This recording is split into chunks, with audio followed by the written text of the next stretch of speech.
Hey, gang. Welcome back to the Helpful Home Inspector Show. I'm Matt Yake, the Helpful Home Inspector. I'm here with Mark Smith from Keller Williams and our special guest today, Corinne Fales from RE/MAX. Today we got a great show for you. We're talking all about real estate stuff today. We're going to get into contingencies and all that kind of stuff that goes along with offering on a home and selling a home as far as the offer to purchase goes and stuff. So we're going to get into that kind of stuff.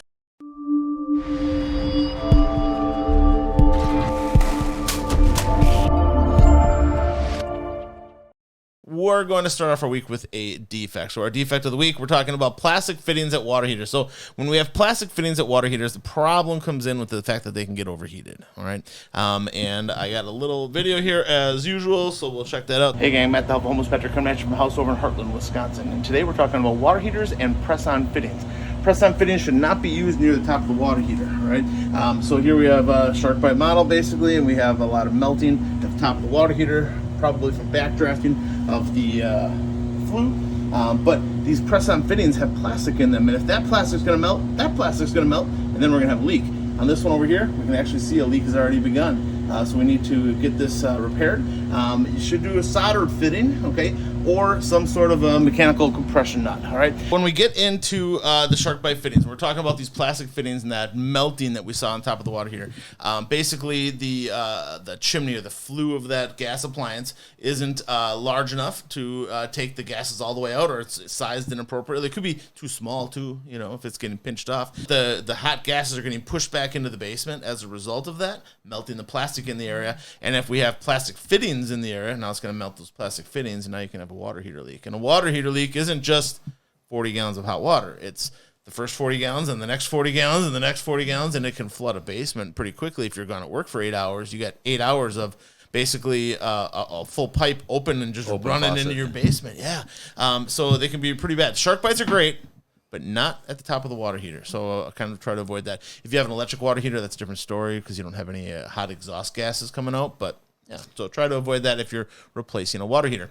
Now, the next thing we got is something to save you a buck. And every week we come at you with something to save a buck at your house today. Today, you can save $1 or more. And in this case, you're probably going to save more than $1 because what we're talking about is weather stripping your attic scuttle hole. So up in your closet or in your hallway, you have an attic scuttle hole, an opening to go up into the attic where your insulation is. You should check that space once every probably 6 months. So go up there, pop your head up there just to look around and see if there's anything going on. Make sure you don't have any squirrels, rodents and things living up there. Extra guests. Yeah, extra guests. Yeah, don't want any of those. And then also you're looking for moisture and leaking and damage and things like that.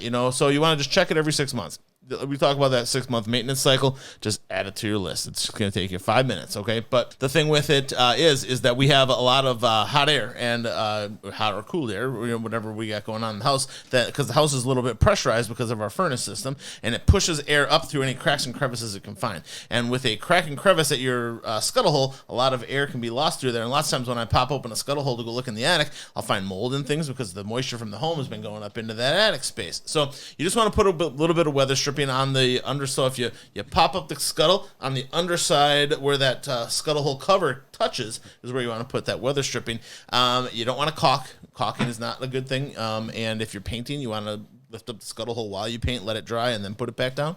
But yeah. I was going to say the other thing you see a lot of times when you pop your head up there, I know that it's happened on some of our inspections that you see some of the exhaust fans from the bathrooms that don't quite make it to the exhaust fitting on the roof, and it's just venting into the attic space. So check that, make sure that that's not happening because you got to get that fixed. Yeah, putting the two-way, all that moisture is not okay up in the attic space. It's going to result in mold and moisture issues and things like that. One of my guys, Dustin, he just had to have his whole all the sheathing on his house ripped off, whole roof redone because he had all mold because they didn't vent the bathroom fan up into the up through the roof at all, and he didn't know. He didn't look at it when he bought the house, and nobody said, the home inspector didn't say anything, so. It was a whole what to do, but he's basically been in the house for a year now, and he's just had it all torn off, had to replace all the insulation. It was quite a mess. Yeah, it was a Yeah, mess. just a little tiny problem can cause all that damage. Yeah. Yep. Bonus part though, he did get to, because he had to do all that work. He put in a sun tube into his bathroom, which he liked. Okay, well, there's the small silver lining. Yeah, exactly. Right. There's always a little bit of silver lining to everything. So that's our save a buck. So seal or insulate or not seal, weather strip your scuttle hole. All right. So we got a little bit of a brief housing market update. What's the situation, Marky Mark? Well, I always tell everybody it's kind of like toilet paper back in 2020, right? Everybody wants one, and there's not enough of them to go around. So we're as a team right now, we're just working on trying to get listings because of the fact there's not enough houses on the market right now. Yeah. I sat in an educational seminar put on by Illuminate Home Loans just earlier this week, and countrywide, if they were breaking down the numbers, there is one house per every 1,000 buyers. That's it. Countrywide. Wow. Yeah, so the inventory is incredibly low, as Mark was saying. So we also talked about the fact that people who are currently locked into their homes don't really want to go anywhere because they have a great interest rate or they're paid off, and then entering the market with a higher interest rate is kind of keeping people back, right? So that's kind of, scary inventory right now, I would say. Yeah. Yeah, the interest rates keep people back, but also slow buyers down too, though, I'd imagine, because they saw 3%, but we know that's not sustainable, Correct. So Yeah, the average of a 30-year fixed mortgage since 1971 is 7.75. So people don't realize that because we're coming from such a, basically free money, right? 2.75. It's almost like, hey, take the money. Go ahead, right? Tammy and I cashed in. Right. Yeah, we refinanced. So we're down there. As of right now, I think they said like 73% of Wisconsinites have a mortgage rate of 4% or less. Oh. So that's the incentive, right? You want to stay there because you have that. At the same time, when you do that, we always tell everybody that you can date the rate and marry the house, so that 2 or 3 years down the road you can refinance at a lower rate. Yep, very true. And hopefully rates will come down a little bit. But if you're waiting for them to come back down to 3%, well, also good luck, because other people sitting on the fence are having that same thought. And like Mark said, better to get in now while the rates are where they are, unfortunately, and then refi when you're locked in, instead of boots to the ground when interest rates do lower and then everybody is out there. Right. Yeah. If you're renting, your interest rate is 100%. That is true. Because you're not going to see any of that money. It's going to somebody else. Yep, So, yeah. Yep, exactly. Well, now we're going to get into our topic of the day. And today we're talking about contingencies in an offer to purchase. Now, offer to purchase is basically a document that you would fill out if you want to offer on a home. And it's got a lot of parts and pieces, which is why you really need a real estate agent to help you through this process. It's not something you should go online, print it out, and try to go through yourself. There's too much stuff going on in there. You need somebody that does it every day, that is there looking out for you and to help you out with that process. Now, when we talk about contingencies, you can think of a contingency as maybe defined differently as something the contract or the offer relies on this. Right? Yes, it's an action or a requirement that you write into your offer that should be completed for the home to close. Yep. And you don't always have to complete your contingencies, right? Let's talk about an inspection contingency. You might say, oh, I want to write it in, but you never do one. It doesn't mean that your offer is not necessarily going to close, but it's a safeguard for buyers and sellers to know what the expectations are when that offer is accepted, to bring the offer to closing. And then this also protects the buyer that, if something goes awry in one of their contingencies, they can then get out of their offer to purchase, legally, obviously.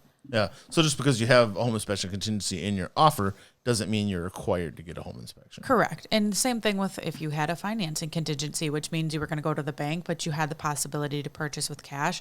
You don't have to complete these contingencies, but they're in place so that you're doing the right thing in at the time that you take possession of the house. So there's no big regrets, right? And the sellers know what might happen during the transaction. 100%, because if you don't write in, let's say, a radon contingency, and then you want to suddenly test for radon, that seller has the right to tell you no, that you're not testing for radon. Yeah. So make sure that you write the contingencies in that are absolutely important to you to purchase the property, because the seller can say no if it's not written in. Yeah, and that's basically because they're accepting a contract between you and them to buy the house for a certain price with these conditions on the transaction, and you can't go back and change those after you've already come to an agreement. Now, there is some, other negotiation that happens after that because of some things that can occur, like in the home inspection or with radon testing or something like that.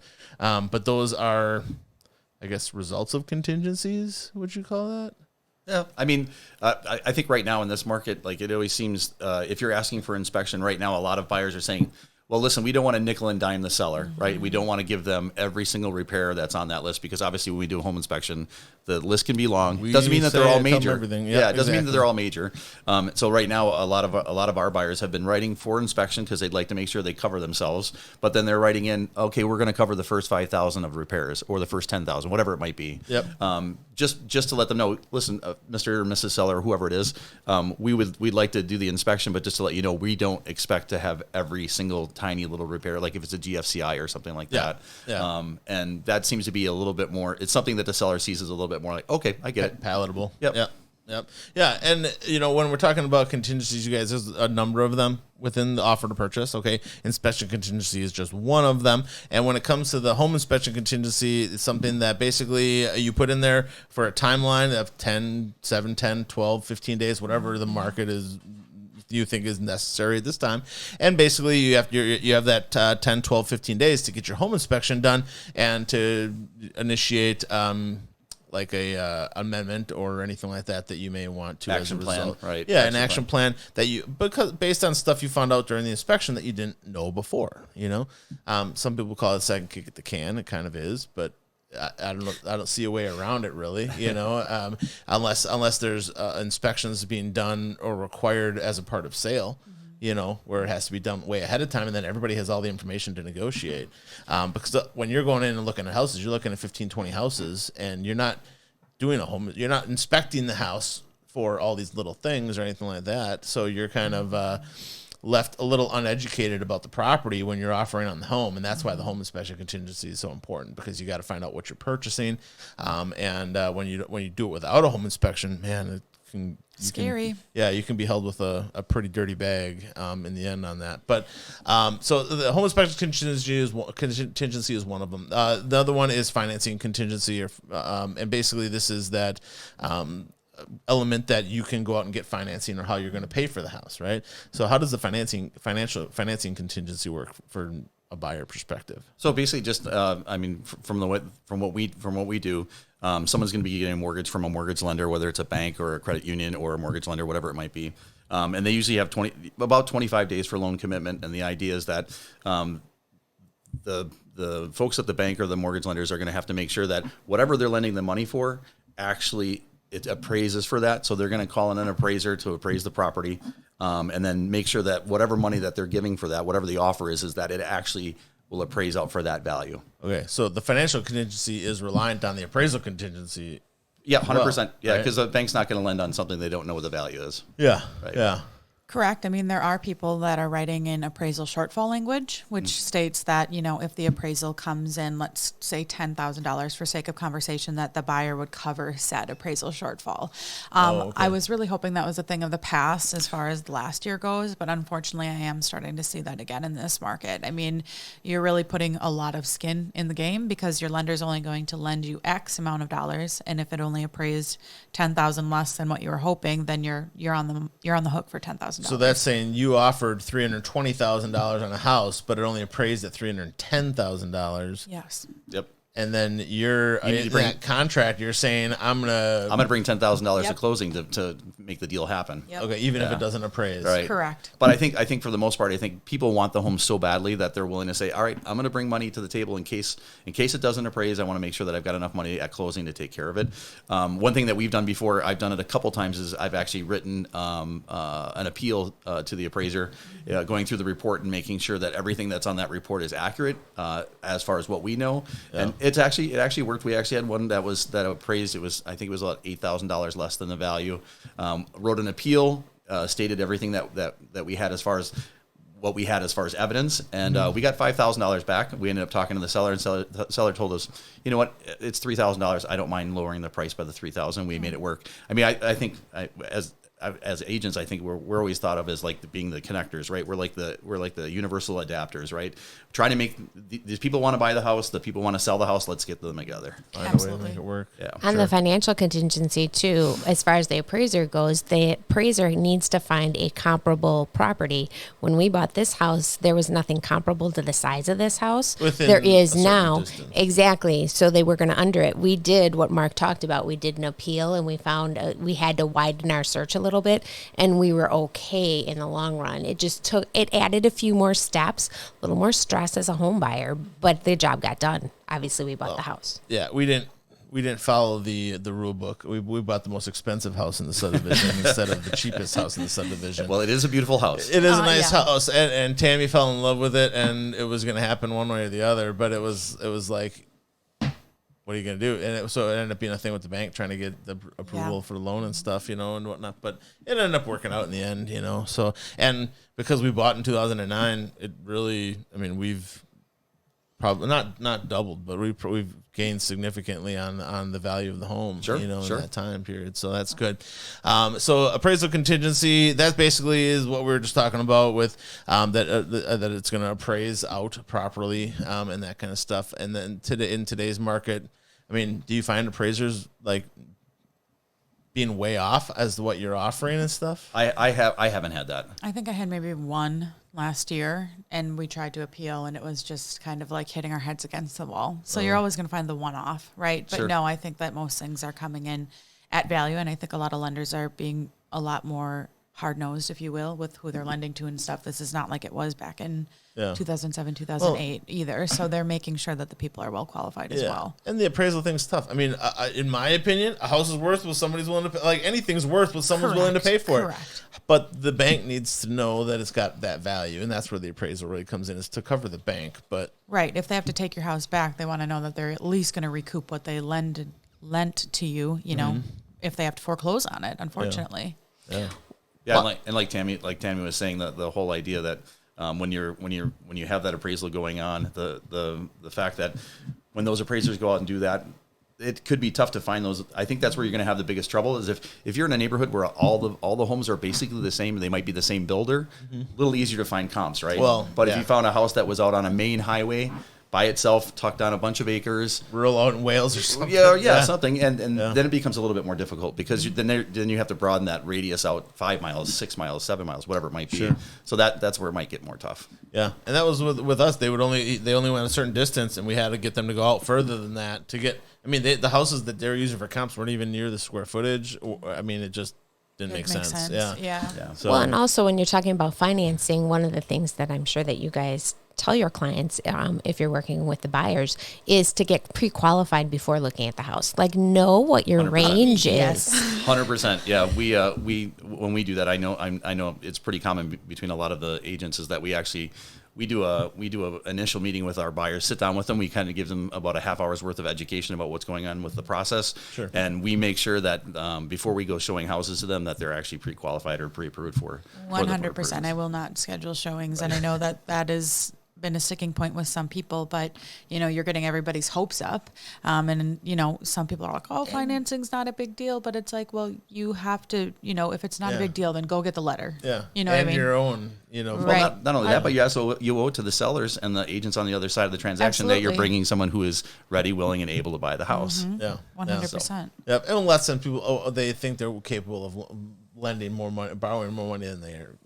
Aren't we all? Capable. Right, right. Yeah, exactly. Now, some of the other things that we have in there, as far as a contingency, well and septic inspection, it's just usually a separate thing. It's not a part of the home inspection. Well and septic inspection is usually just going to be on those rural homes where we have a septic system, we have a well system. Sometimes we have just a well system and they're on municipal sewer. But well and septic inspection, a contingency that the seller usually is agreeing to take care of, right? Usually, I would say that my buyers have been footing the bills for a lot of well and septic inspections Really? over the course of the last year. It's pretty much anything that we can do to sweeten the deal, take a little of the onus off of the seller themselves. I mean, we would then give the seller the right to cure in most cases.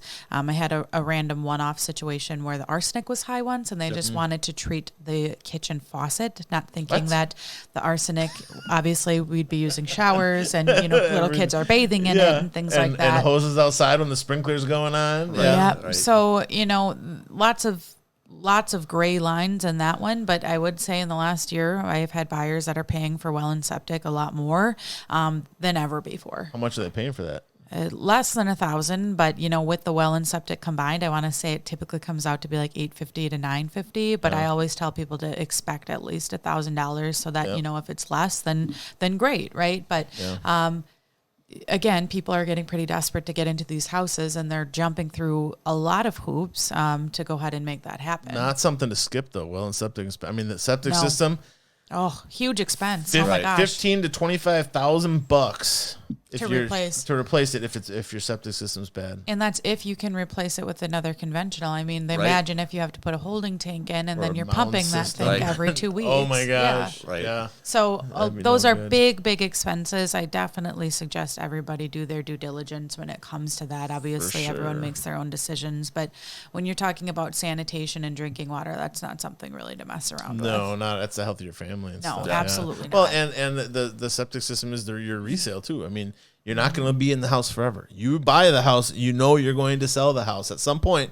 You're not going to, I want to go out feet first. Okay, somebody's got to sell the house, Right, okay? at some point. Somebody It's does. going to Yeah. happen. So you got to be prepared for that. And you don't want to get stuck holding all the eggs. You want to, split those eggs up a little bit. And that's where home inspection and well and septic inspections come into play. And appraisal contingencies and all that kind of stuff. Now, as far as these contingencies go that we've been talking about, generally they apply to residential construction or residential homes, right? How do these apply to multifamily, commercial, or say land purchases? Well, the WB11 is for 1 to 4 family homes. So I would say that does It pretty covers. much transfer over almost identically. I mean, obviously you don't have to have any or all of these contingencies at all, but there are contingencies in commercial purchases and land purchases only. I mean, surveying, those are typically more land and commercial type deals, or proposed use contingencies. Those are for commercial and land use, but you'll usually find financing, the right to inspect and appraisal in almost all of these. Yeah, commercial, all of they're these not going deals. to probably do radon or anything. Not typically not. That's more of a, you're searching for a business. You're not going to be too worried about radon and stuff, but Are they they- may still want to inspect the building in general. Sure. But And they still have well and septic on the commercial stuff? well, I mean, I guess that depends what type of commercial building. Is it a business True. with bathrooms, and is it rural, right? Yeah. Because then yes, and then if that is the case, then absolutely right in your well and Yeah. septic. Yeah. Okay, cool. Now, one of the things that these contingencies have is they have a time frame in which they need to be completed. Now, they're all laid out very clearly. Like your well and septic is the buyer has to receive notice like 15 to 20 days before closing, and the home inspection is going to be on the front end, and that's going to be you have 10 to 12 days from acceptance of offer or whatever it is. Radon is going to be usually a little bit longer than that. Financing contingency. I mean, there's got to be a time frame in there that they assign, right? Yeah, it's usually 25 to 30 days. It's one of the last things to get loan commitment right before the close. The one thing we always think about when we think of time of essence is because when it's written in the contract, you want to go by those guidelines, because if you pass those without addressing what it is, they'll expire or you'll be out of contract. Yeah. For us, it's the biggest part for us as agents is to have good communication with the other side, so that any of those things that we might be broaching or coming close to, we'll have communication. If we have to do an amendment to lengthen the inspection contingency, we can do that. Yeah. And it's just a matter of good communication. And my favorite thing with any agent that we work with is that they're really good at communicating. It can help out both sides tremendously, right? So Yes. Yeah. Well, and like last year, they had the banks were backed up, the appraisers were backed up, or whatever, and things took longer. So you had people writing contingency time frames in there that weren't being met. Doable, right. Yeah, and so at that point, you then have to, hey, we're still in this. We're good. We just Right. the bank's taking forever. I don't know what's going on, and so we got to communicate and do some extensions. And extensions are basically just a small amendment to the contract that changed the deadline. Correct. Right. Back it up a little bit. Okay. Back it up or move it up. I mean, you could theoretically move things up if you put a 3-month window on there because your lease was going to expire in 3 months or whatever, and you want to move it up, and the sellers are okay with moving up, you can make amendments in that way to. Yeah, a lot of times when we write in a closing date, we'll say on or before because Okay, because if everything gets tied up and it's all done, might as well get it closed out and be done with it, right? Yeah. There's no reason to do that. So a lot of times we'll put on or before as part of our clause. Sure. Absolutely. Yeah, sure. And then as far as contingencies, there are different perspectives on this, right? And so like we talked about, some people are skipping home inspection contingency or changing their home inspection contingency to look more attractive to a seller. Right. Yeah.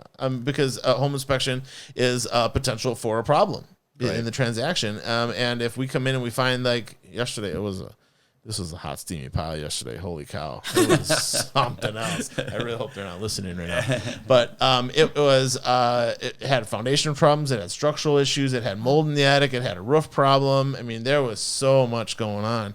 To come to go through all the work of getting your offer accepted and all this other kind of stuff, and then to be met with all this All stuff. these issues. Yeah. Right. I mean, sellers sometimes really don't like home inspection contingencies. But the reality is, it's what you're selling. It is, and I think that brings to the whole point about the condition report, the RECR that are used between buyers and sellers.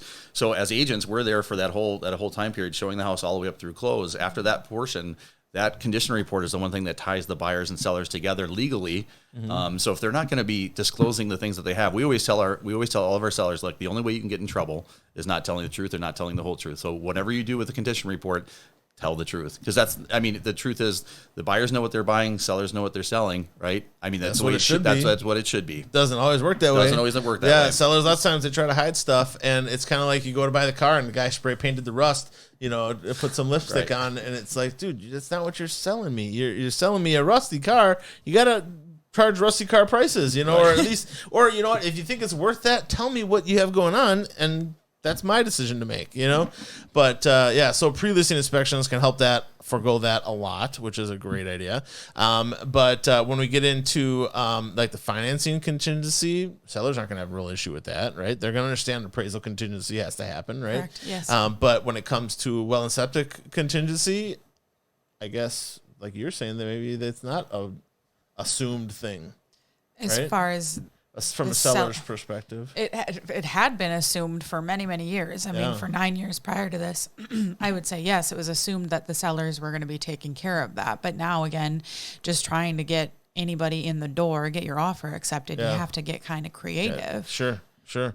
Yeah, I mean, from a buyer's perspective, they want every contingency under the planet, right? Because those contingencies protect you themselves. in the transaction, Correct. and give you outs and things like that. In most cases, I was just going to say, and now that we've got so many buyers at each property, if there's 10 offers, I would bet, like as a fair scale, I would think 5 of them might even have home inspections, 5 might have them, 5 might not. As a seller, a lot of times the seller's like, well, I'm just going to look at the ones that don't have a home inspection because that's one less thing as far as a contingency I have to worry about. The truth is, the house is still the same. It doesn't matter what the contingency is. Yeah. They have to be honest on their RECR. But that's the battle that you're in when you have so many buyers on one single property, Right. that you're running into that competition. Okay, what can I get rid of to make my offer cleaner? Right? Sure. So we're running into that. And that brings up one contingency that we haven't seen in quite a while, probably on any offer to purchases, and that's home sale contingency. Yeah, no, that was a thing. I mean, when we bought our house, we had it on, Right. in 2009. Right. But in 2009, you couldn't sell your house for nothing. There was nobody buying. It was a straight up 100% buyer market. So it's tough. I mean, you run into people who don't want to sell or don't want to do XYZ until they have something to buy, and even more so in this market, like, where are we going to go? Yeah. But yeah, I haven't accepted an offer with a home sale contingency. Well, what years? I don't know. A couple. Well, even as a seller, like, we're starting to institute now when we're asking for post-closing occupancy, right? So Right. as a seller, we can give them 30, 60 days post closing. So if you have a late closing, 30 to 45 days, then you've got another additional 60 days in order to find a house. It makes it a lot easier for somebody to go and look for something and get something under contract. Yeah. So they're not feeling like we don't have a place to go, right? Yeah. So that's something that we've been using as far as the sellers are concerned. Yeah, my sister, when she bought her house, they put in a month that they're going to rent the house for a month after closing. Right. And basically they had that month to pack up and make sure everything went through with their house and get moved, and it was much more comfortable for them than having to do it all in one day type of thing or whatever, you know. We had a clients of ours that were in a house for 44 years and they are moving to a retirement community. Sure. We definitely gave them I think it was 30 days to get the house packed up. They had family come in. I mean, 44 years worth of stuff in a home. Oh my gosh. Yeah. That's a lot of stuff, and trying to get that all in one place, and especially when they're going to a place where it can't take pretty much any of that stuff because they're going to a smaller apartment. That helps out a ton, especially for those seniors that are doing that. Yeah, absolutely. Yeah. And then when it comes to the transaction occurring, and these contingencies get completed, is there like a thing you have to like fill out, like we've completed this contingency, or you just assume they're happening? It's not necessary, but some agents like to get it in writing. Like, okay, instead of it just expiring, buyer waives home inspection contingency, it just helps in the event that something comes up after. Sure. You can be like, well, you actually sent me this that said you were foregoing this. It wasn't missed. Right. The inspection didn't just disappear. run out. Correct. Sure. Most of the time, I would say we don't do that. I personally don't, right? Especially if we come to terms on an amendment or some of those things. But Sure. There are some agents who really like that, and I can completely understand why. Yeah. So if like we do the home inspection that we don't find anything really crazy, you're good with everything, generally speaking, people are going to send back some sort of element saying I'm waiving the home inspection contingency. But in theory, you could just not say anything. Yeah, just let it expire. And let it expire. Right. Yeah. Okay, cool. Now the next thing we're going to talk about is the home inspection contingency, something tried and true to my heart. Okay, but with the home inspection contingency, there's a difference between inspection and testing, and that is a debate that occurs lots of times in real estate offices. Right. I'm aware of. Inspection is basically looking at operating, that kind of stuff. It's not taking samples, where testing is more taking samples of things and stuff. So as a home inspector, I can look at things, I can operate appliances, I can operate mechanicals, I can go up and look in the attic, I can, do all kinds of looking, inspecting, but I can't do any testing. So I can't take samples of mold. I can't take samples of paint to see if it's lead-based paint. I can't take samples of insulation to see if it's asbestos or anything like that. All I can do is visually inspect it or operate it if it were a mechanical device, as if I were the homeowner. Okay, so there's a little bit of difference there. Some people think that a home inspector can do testing as well. We can't. So I can't take a water sample and tell if your water's safe or anything like that. That'd be awesome if I could do all those things, but your inspection would be incredibly expensive at that point. And it's not something that's really realistic in the time frame that a home inspection has to get completed. So, right. So that's that. Other party inspections. So, like, I inspect and I find that there's a problem with the water pressure in the house, right? And I suggest that a plumber come in and inspect the property, right? And that is a separate thing. How does that occur if it's found that there's a problem with the plumbing system at the house? How does that work for you guys on the negotiating side of things? Well, I would say, I guess it goes back to the difference between, what the inspection contingency is and the testing contingency, because I would argue to say that a plumber would fall under the scope of inspection, and you can write that in an amendment, a licensed plumber to find the cause of the low water pressure and correct it with proof and paid invoice, lien waiver, etc. If you're talking about something like mold in the attic, well, that's a little different. Then that would fall, in my opinion, under the testing contingency. Take samples. I mean, let's be honest. Most people who test for mold, they bring out a qualified mold company, and those people aren't even testing, they're confirming visually, right? Because the buyer then wants to save the money on that aspect. But that would then fall, in my opinion, under the testing contingency, which can also be put on the amendment that the seller at seller's expense to have mold company come out and remediate the mold and things like that. But, when you're talking about plumbers, electricians, unless you're doing a full third-party inspection, I don't necessarily believe, and you can correct me if you disagree, that falls under testing, because you were made aware of the home inspection and you said it was obviously wrong. Okay, well, we don't really need to have another full-blown inspection. We just need it repaired at that point in time. Sure. Well, and I think that's the other thing too, is that by having the inspection itself, that gives you the leverage to then go and ask for more inspection or more testing. I know that we've done that with a foundation on a duplex that we were looking at in our buyer. We noticed that there was a couple light bulbs that weren't on, and whenever I see no light bulbs in a part of a basement, first thing I'm doing is getting my light on and looking. And of course, there was some issues there. Because the inspection showed that, we called out a foundation specialist. I spent about 2 hours in the lower level with this with the foundation guy, and we just found out that there was probably $40,000 or $50,000 worth of damage that needed to be repaired. But we wouldn't have been able to do that unless we had the initial inspection, right? Because that gave us the leverage there to move forward with the extra inspection. So did they take the light bulbs out to hide the problem? Don't know that for sure, but I know that good tip for anybody. We always take our buyers through the lower level first, the basement. We always tell our buyers that we don't want you to fall in love with the first and second level if the basement isn't taken care of. If you go to a basement that's not well lit, bring out your phone, turn that light on, look through everything, because you never know. I mean, it could be the fact they didn't have enough light bulbs. I don't know. Sure. I don't want to say anything, but the truth is, you got to be able to see everything that you can possibly see. You try to see. Yeah. And then as far as the extensions, generally the extensions are within reason, of course. I need 5 days because I only have 3 days left in my contingency, but I can't get my plumber out here for 5 days later. So then you would send in an amendment. Now, what if they don't agree to that amendment? Then what do? Then you have a choice to make, like walk away from the house, or everything's negotiable, right? So between agents, we should be able to come up with a reasonable solution to that.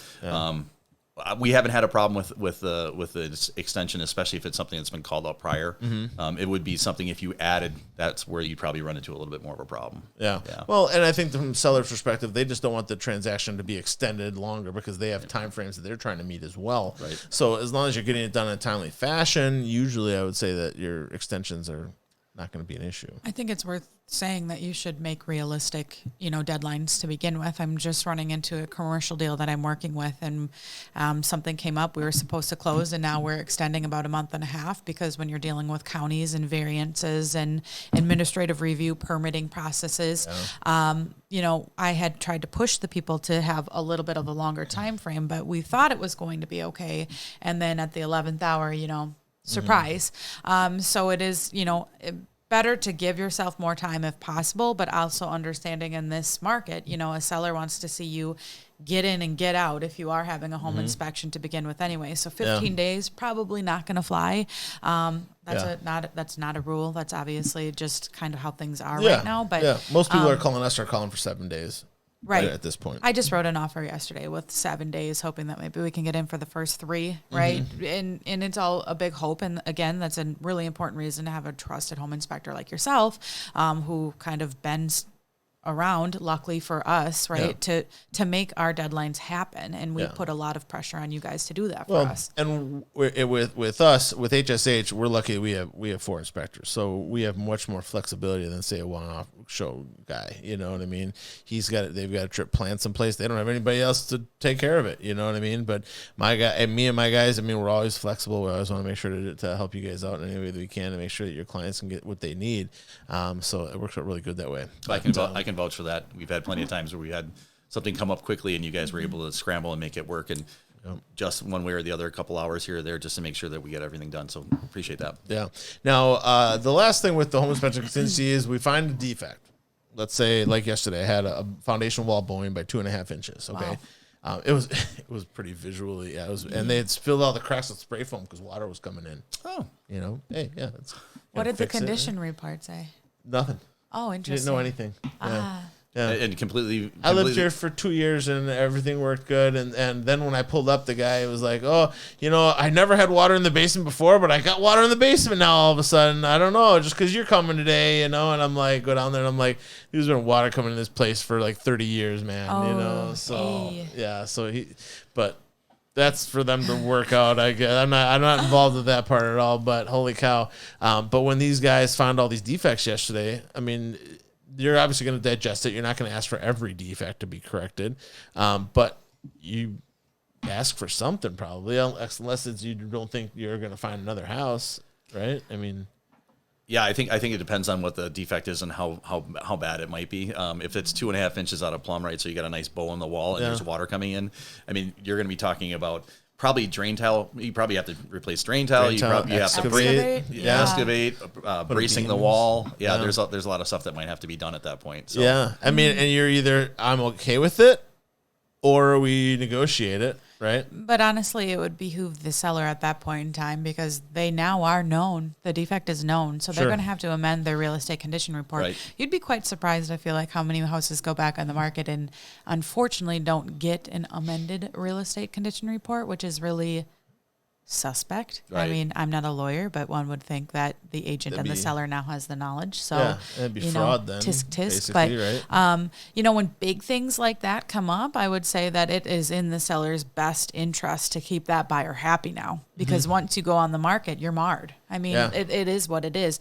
Will there still be a buyer for your property, possibly at the price that they're asking for it, though? When you're talking about a huge basement repair like that? Yeah. Maybe not so much because a lot of buyers I know are very scared of foundation stuff. Rightfully so. It's a really big repair. But with proper education and the proper fixing, once that thing is fixed, it's probably good as gold. This one with needing a new roof, having mold in the attic, having the foundation problem, having all the structural issues. I mean, there's $100,000 worth of repair on a $185,000 house.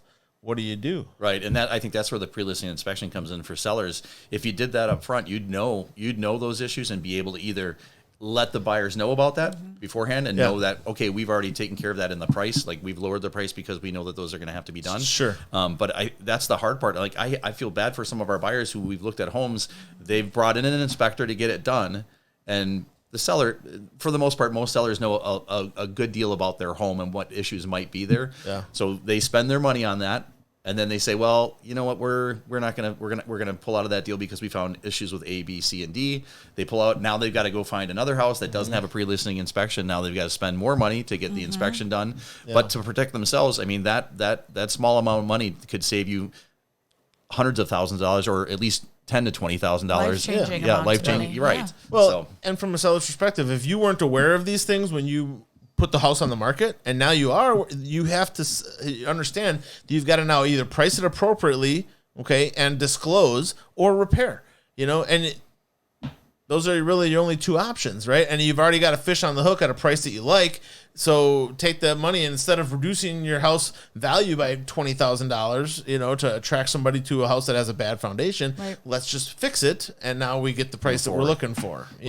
But yeah, I think it's important. Sellers should know what they're selling. The buyers should know what they're buying. I mean, that's what it comes down to. Yeah. Absolutely. And we were just talking before you arrived, Mark, that we were going to be doing a pre-sale inspection, not knowing are we going to sell this year or next year, but a checklist for us. Let's prepare ourselves. Let's fix all these smaller things so that we know the people. And if there is something big, okay, well, now we have 12, 18, however many months, and then you also only charge a small fee, right, to come back out and maybe take those things off. There are things that you can do to protect yourself as a seller as well. And I understand that in this market they might be like, oh, I don't want to spend that money, but surprises suck. Think of the stress of that. I mean, this guy may not have known anything was going on, right? But the stress of the surprise, like, what am I going to do now? The spray foam was pretty fresh. So I'm just saying. I'm not saying.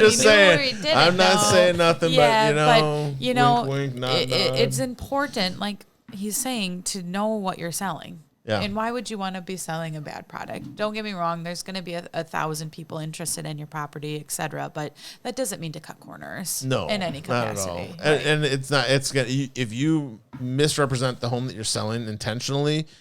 Like I had that couple, we had talked about it a couple shows ago where they bought the house in Wauwatosa for $50,000 over asking, and it was $50,000 over asking, and basically they forego the home inspection contingency. They even skipped the financing contingency. I don't know how you do that unless they were paying cash for the house or something like that. They basically, the realtor was like, "Well, you really should get an inspection." Well, I'll get it inspected after I get in the house. They had me come in. and the guy that sold the house had the house up for sale in the middle of winter, and then he basically didn't disclose the things that he was aware of about the house. So when they found out that they did a new roof and that they needed all new siding, and that 75% of the windows were bad, they went out and got bids for contractors, and they got lucky in that they had a roofing contractor come and said, "Oh yeah, I was here 6 months ago and took a look at this roof, and I told the guy he needed a new one because it was all messed up." And then when he looked at the drone video of the house that we did, basically he saw all the tar that the guy had gone up there and put on, to cover up the spots or whatever, and the guy didn't disclose it at all. So then they're like, "Well, wait a minute, how much other stuff did this guy know?" So then they found the foundation guy that had come out 6 months ago, and when the guy was getting ready to sell the house, he went out and had these things priced out, is what he did. And then he chose to sell it in the middle of winter when the roof was covered in snow. In the basement, he had caulked the joint in the basement, so it didn't look like a big crack, it was filled with like this gray concrete patch, and so he ended up, I guess, having to buy the house back, was what their resolution was. But I was on the hook as like a witness or whatever, to testify, and I never had to go testify, thankfully. They all worked it out outside of court. Mediation. But holy cow, could you imagine? You get your new house and you move in, and then all of a sudden, because you misrepresented your last house, you got to give them all their money back somehow, some way. Who's got an extra? I mean, it was in Tulsa, downtown. It was in Tulsa. Yeah, that was pretty expensive. Man, yeah. And good that they found these contractors, because I had a quite similar situation where the attorney was like, "Well, unless you can absolutely concretely prove that the seller knew something was going on, you're probably SOL." Or they're willing to come in and tell you the truth. Right. Right. That's not going to happen. But good for those people. I mean, thank goodness, right? They got because lucky. Yikes. But again, the extreme mishaps of, waiving inspections. Yeah, for sure. Yeah. But that is home inspection contingencies, you guys. Good conversation. Yeah, absolutely. Educational. If you're looking to buy or sell a house, good information there. We are going to have this up on the replay so people can watch it during the week if they want to. You can. And Tammy's going to break it up into some small sections and stuff, so you don't have to sit here and watch the whole hour if you don't want to. But it's also going to be up on the podcast. That'll be up on Monday, so you can listen to that on your way to work and stuff. But lots of good stuff in there to help you better understand the offer to purchase, and from a buyer's and seller's perspective, both important perspectives to take a look at it from. But thank you very much for coming in today, Corinne. Yeah, thanks for having me, guys. What a great conversation, and I appreciate your time. Yeah, for sure. Absolutely. Nice to meet we you. will talk to you soon. But you got to run. You got some I have stuff some showings to take in care of. Muskego. So I got to go. Brave. It started snowing like crazy like 15 minutes before the show. So I'll toss it in 4-wheel drive. There you go. Fine. You'll be We're good to go. Yeah, We're good to go. You just got to get some of those beefy tires on that Jeep of yours. So travel safely. And Tammy will show you out. If you want, there's coffee, tea, soda. Grab something on your way out. Awesome. Nice meeting you. Nice to meet you too. It was good to see you. So If you much. need something, holler at me. I will definitely, for sure. All right, so that is Miss Corinne Fales from Remax. If you're looking for a realtor, both Mark Smith of Keller Williams or Corinne Fales of Remax, both great agents. I've been working with them both for a very long time, and they would be happy to help you out. Now, the next thing that we're going to get into is our question giveaway. And for the giveaway today, we have... Dun, dun, dun, dun. Oh my goodness. We have a X31 Shockwave drone that we're giving away. And the drone giveaway is going to go to the person who can answer the following question. Now, if you've won a prize in the last month, you are disqualified from playing. Peter. Love that you're watching, buddy. Andy Builder out there giving a shout out to you as well, buddy. But the question of the day for the X31 Shockwave quadcopter drone with Wi-Fi camera is: how many pages long is the general Wisconsin offer to purchase? Mark looks puzzled, like he doesn't even know. No, but don't say it. Don't say it. I'm just thinking about all the different contracts that we have and how long they are. The general Wisconsin offer to purchase. So like that, the general document you can bring up. So you can look it up if you want. If you aren't on the live show and you're watching the replay, put it in the comments down below. Maybe nobody commented during the live show. And the first person that I see puts it in there correctly will win the X31 Shockwave quadcopter drone with Wi-Fi camera. Wow. Super cool if you want to see it. Put a little closer. Very cool.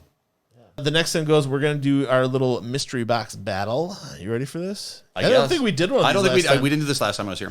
Yeah, so the mystery box battle, if you want to grab the 2 top mystery boxes over there, we actually have 3 just in case Corinne was going to stick around, but we're just going to use the 2 here.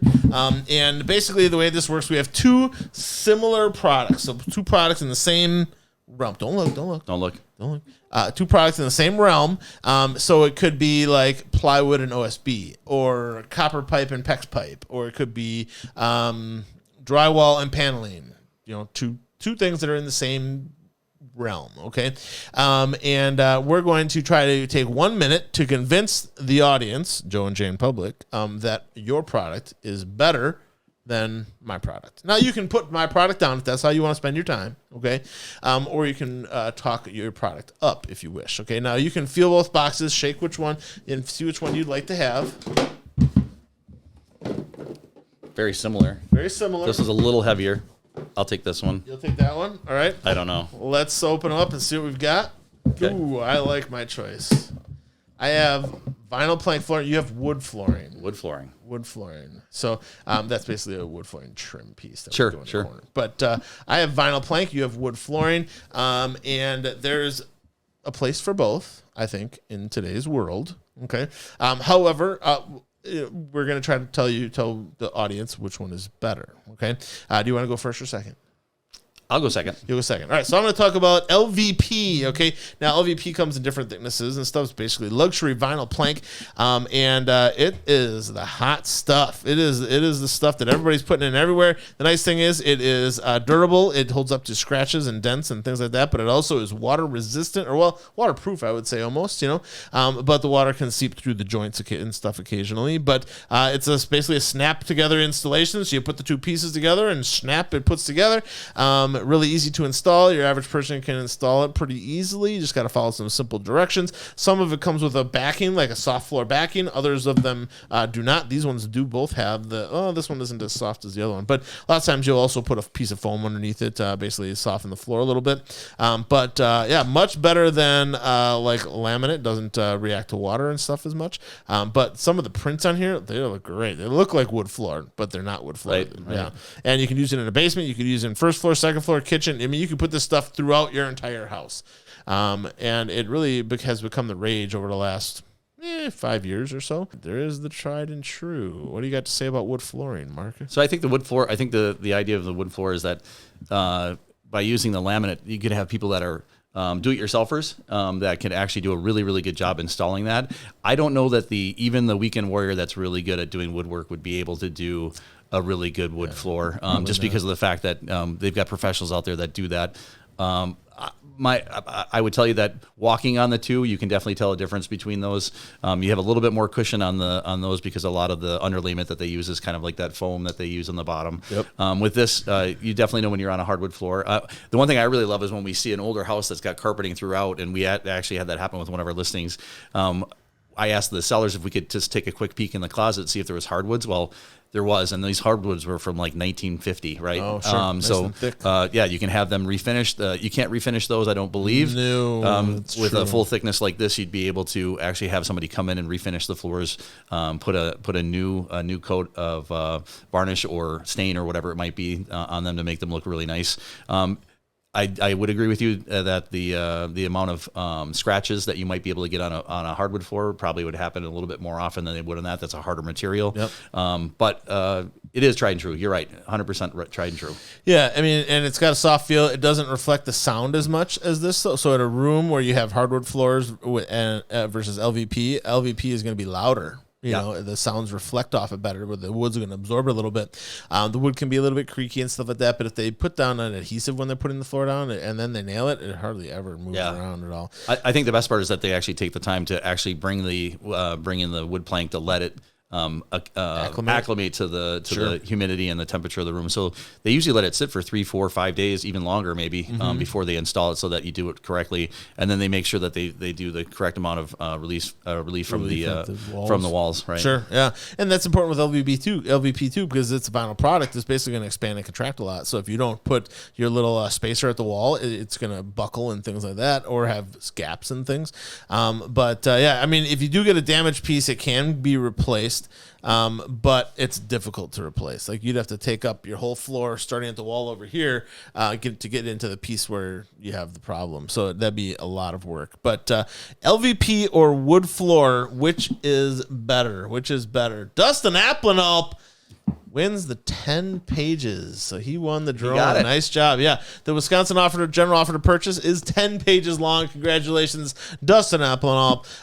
And his children, I'm sure, will have he's kind of a big kid at himself, so he might be playing with it himself. But glad you're out there watching, buddy. Glad to see you on there. And so LVP or wood floor, which one is better? Ooh, LVP right away. I like LVP, but we have a nice softwood floor upstairs. The dog hasn't been very nice to it, but the nice thing about it is, like you said, I can get it refinished and I can get it whatever color I want.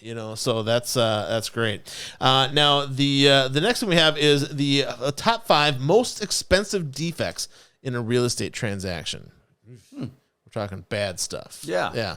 And the house I had yesterday had a number of the bad stuff. It was rough. Got all the top 5 maybe? Oh my gosh. I'm still working on the reports. It's tough. But as far as the top 5 most expensive defects during a real estate transaction, now this can vary. Obviously you could have some freak thing going on with your drywall where you got the Chinese drywall and you got to replace all the drywall in the house. That's very rare. Okay. But the top 5 that I have are things that we see semi-regularly. Okay. Number 1, roof. So a roof these days is not like a roof it was. I mean, you go back 10 years ago, a roof was $6,000 to $8,000, right?